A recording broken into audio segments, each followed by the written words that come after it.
Seja bem-vindo nessa casa de caboclo.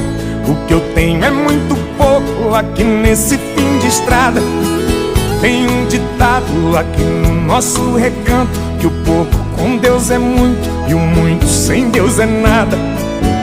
Não repare minha estrada esburacada, ela é trilha de boiada, ela é rota de tropeiro. Quando chove é uma lama grudadeira, quando é sol vira poeira, parecendo um fumaceiro. Seu carro, moço, é o primeiro que aparece. Meu cachorro não conhece, nunca vi um trem assim. Pode até parecer surpresa pro senhor, mas o progresso passou e acho que esqueceu de mim.